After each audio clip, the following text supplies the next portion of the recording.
In an empty trading room in London, a phone is ringing.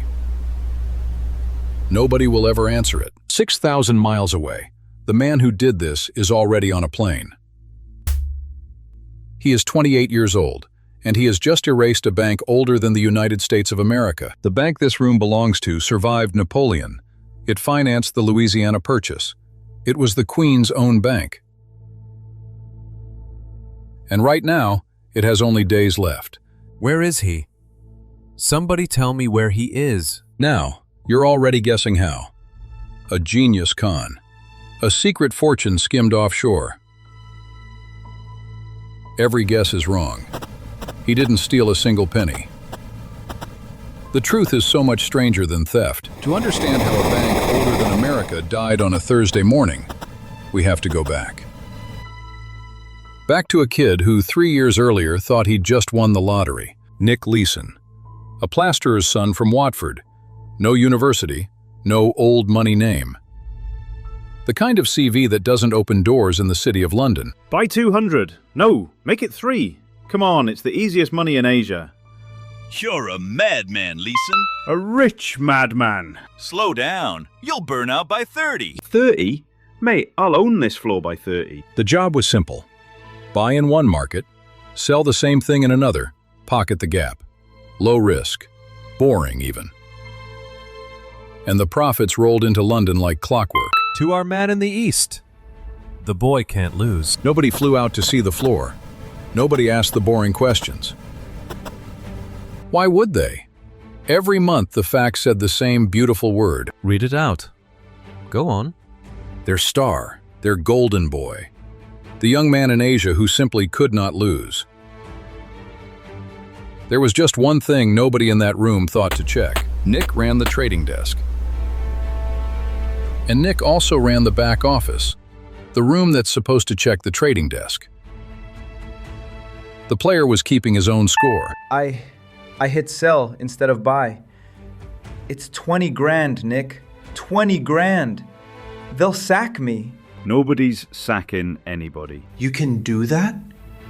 Is that allowed? It's a parking spot. We park it, we fix it, we move it back. Happens all the time. Okay, thank you, Nick. Honestly, It goes here. Nobody looks here. I'll win it back by Friday.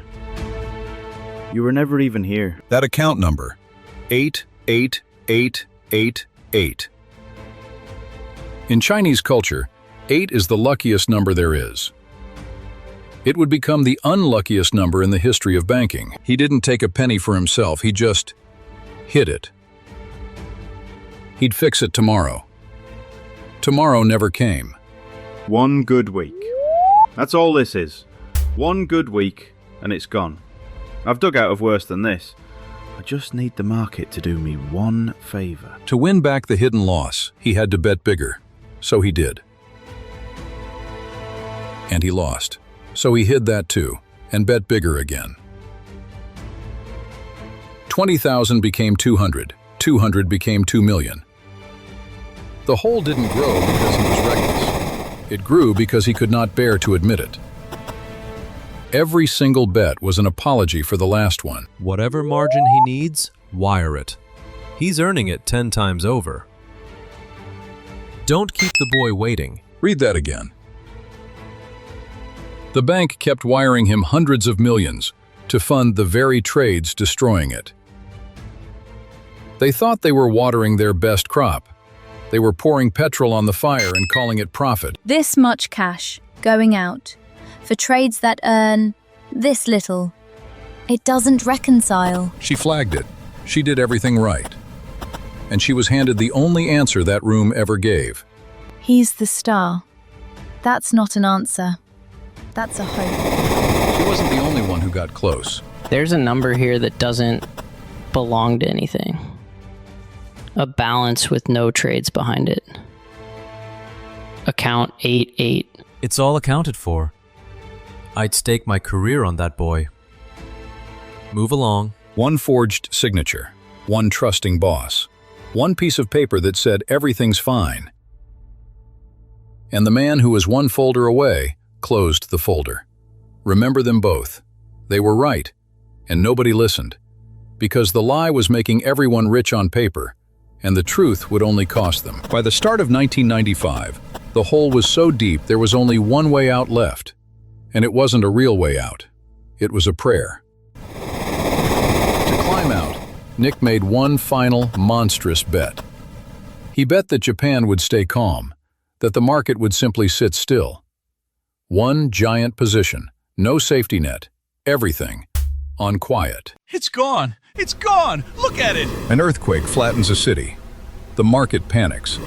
The one thing Nick needed, calm, is gone.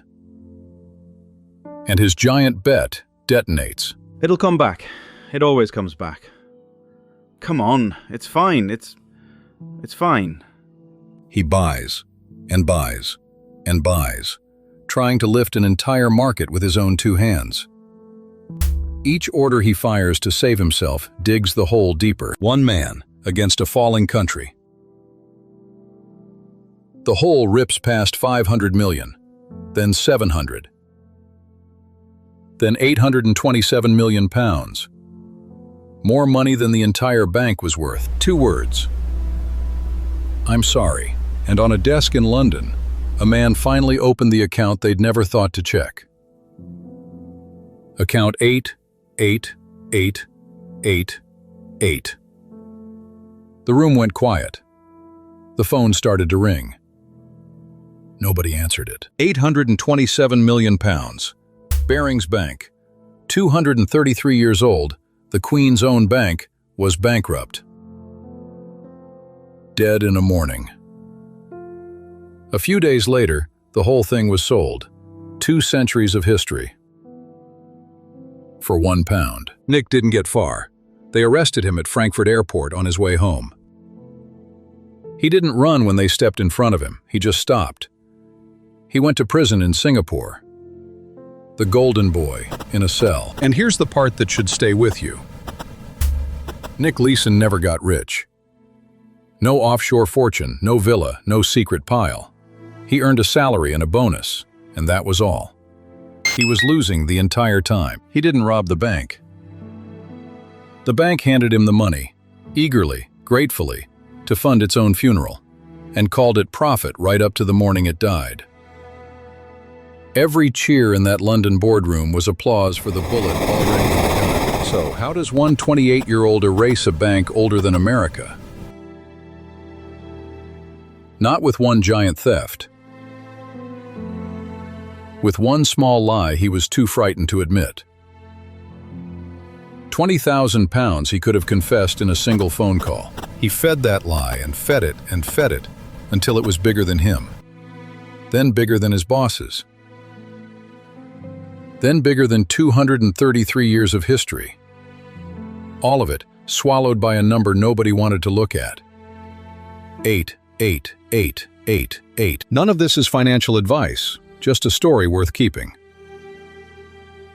The next time a small mistake tempts you to hide it instead of name it, remember the bank that survived Napoleon and the 5 lucky 8s that buried it. There are more stories like this one, fortunes built quiet and fortunes blown apart. Stick around.